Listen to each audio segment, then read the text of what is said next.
they make it such a fun place to learn. He enjoys learning. He enjoys engaging. The children have been so nice.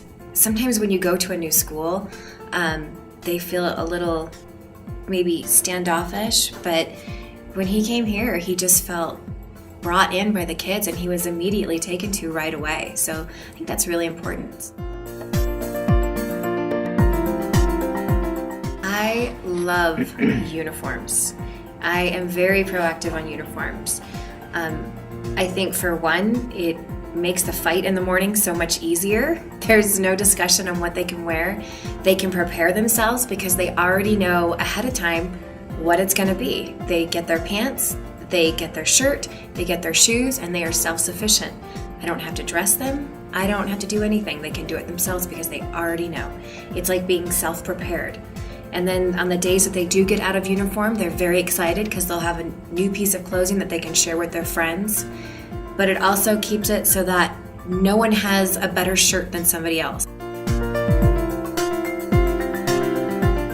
First day I came to Legacy, I walked through the door and I walked to the front office, and both the ladies working in the front office smiled at me and said, "Hi, how was your day? Can I help you?" I told them I was looking for a new school, and immediately they were like a proud parent showing off their child. They said, "Please come and look at our school. Let me show you the classrooms." And I said, "Are you sure you have time?" And she said, "Absolutely." And right then and there, I just knew if she is that proud of this school, then it's going to be something I'm going to be proud of too. My kids are technical kids anyway. And the fact that once they get to high school and once they get to college, everything's computerized.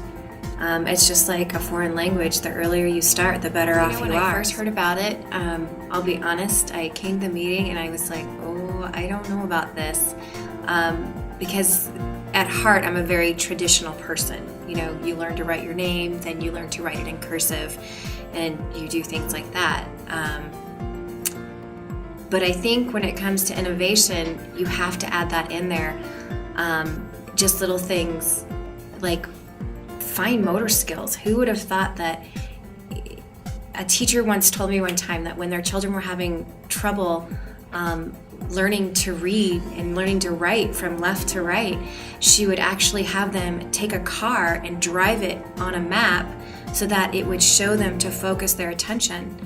The same thing with an iPad. If they have to take their finger and actually trace, it will actually help to build their motor skills. I would have never thought of that as a parent, but I think being a teacher, finding those ways to make it fun for them and a new way for them to learn is kind of a great mix of the old and the new.